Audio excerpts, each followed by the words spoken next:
ሰላም እንዴት ናችሁ? ዛሬ ይዤላችሁ የመጣሁት ስለ ሶቅራቴስ ሚስት ይሆናል። ሶቅራጠስ እንግዲህ አንድ ታዋቂ አባባል አለችው፣ የፈለገ ቢሆን አግባ ይላል። ጥሩ ሚስት ካገባ ደስተኛ ትኖራለህ፣ ጥሩ ሚስት ካላገባ ደግሞ ፈላስፋ ትሆናለህ ብሏል። ሶቅራቴስ እንግዲህ ፈላስፋ ነው። የሶቅራቴስ ሚስት ዛንታፔ ትባላለች። እዚህ ጋር የምትመለከተዋት ናት። በቃ ዛንታፔ በጣም ጨቅጫቃ ናት እና ምላሱ አይቻልም። ኤኒዌይ ዛንታፔ ላይም ደግሞ አንፍረድ።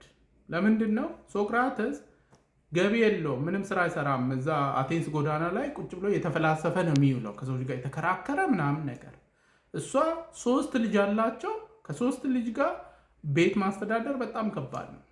እና እንግዲህ የዛንታፔን ስዕል ጉግል ላይ ገብታችሁ ስታዩ በቃ እሱ ከሰዎች ጋር የተከራከረ ምናምን ውሃ ምናምን ስደፋበት ይታያል።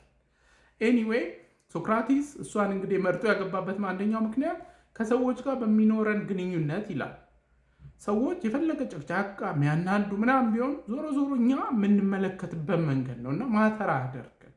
እኔ ፖዚቲቭ አመለካከት ካለኝ እንደ ቻሌንጅ ነው እሷን ራሱ ያገባው የሚልም ነገር አንብቤያለሁ።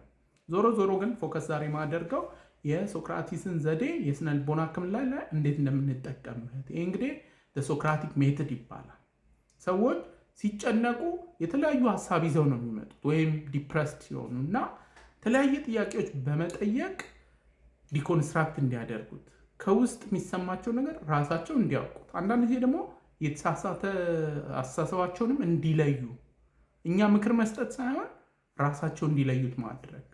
ሶቅራቴስ እንግዲህ ሌላው የሚታወቀው እኔ የማውቀው አለማወቄን ነው ይላል።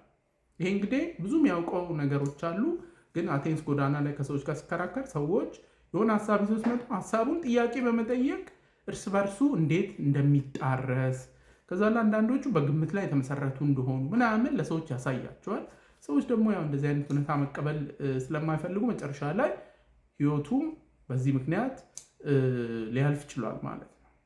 እንግዲህ የሶክራቲክ ሜትድን በምሳሌ ለማስረዳት ያክል አንድ ሰው መጥቶ እኔ በቃ ሸክም ነኝ ለቤተሰቤ ቢል ቀጥታ እንደዚህ የሚያስብ ሰው የዲፕሬሽን ስሜት ውስጥ ነው የሚገባው። ስለዚህ የሶቅራቴስን ዘዴ በመጠቀም ሶክራቲክ ሜትድን ሰውየውን እንጠይቀዋለን። ሸክም ማለት ምን ማለት ነው እንለዋለን። ሸክም መሆንን እንዴት አወቅ እንለዋለን። ሰዎች አንተን እንደሚያዩ እንዴት ነው የምታውቀው? በምን መልኩ ልትረዳ ትችላለህ ወይ? ከዛ ደግሞ ቤት ውስጥ እሺ ምን ታበረክታለህ እንለዋለን። ከዛ ኋላ ቀስ በቀስ ሸክም ነው የሚለው አስተሳሰብ ላይ ፎከስ አድርጎ እሷኑ ሲደጋግም የነበረው ሰውዬ አይ ቤተሰቦቼ እኮ አንዳንዴ ይወዱኛል፣ ይህንን ደግሞ አበረክታለሁ፣ ትርጉም ያለኝ ዋጋ ያለኝ ሰው ነኝ ሲል ዲፕሬሽኑ እየቀነሰ እየጠፋለት ይሄዳል ማለት ነው። ሌላ ምሳሌ ለመስጠት ለምሳሌ አንድ ሰው ጀምሮ ከዛ በሚሰራው ስራ ላይ በቃ በደንብ ስራውን አልቻለው እና በቃ ይሄ ነገር ለእኔ አይሆንልኝም፣ አለቃይም በጣም ተበሳጭቶብኛል፣ እንደውም ሳያባሩኝ አይቀሩም ብሎ ሲጨነቅ ከዛ በሶክራቲክ ሜትድ እንጠይቀዋለን። ለምሳሌ ምንድን ነው ያልቻልከው እንሏል። ስራውን አልቻልኩትም ሳይሆን ሲነግረን ለካ የሆነች ነገር ነው ያልቻለው፣ የሆኑ ነገሮችን ችሏል። ከዛ ይሄ እንግዲህ ሚዛናዊ አስተሳሰብ እያዘ ይመጣል።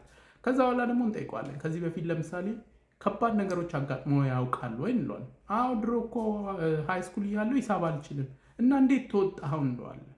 ከዛ አንድ ጓደኛ የነበረ ያስረዳኝ፣ ከዛ ቀስ በቀስ በሂደት እየተሻሻልኩ መጣሁ ሲለን ኦኬ አሁን ያለበትም ሁኔታ ከባድ መስሏል፣ ማይታለፍ መስሏል፣ ግን ቀስ በቀስ እንዴት ነው ስንለው አሁን ገና የጀመርኩት ስለሆነ ነው እንደዚህ መሰለኝ፣ ቀስ በቀስ ለካ አስተካክለዋለሁ።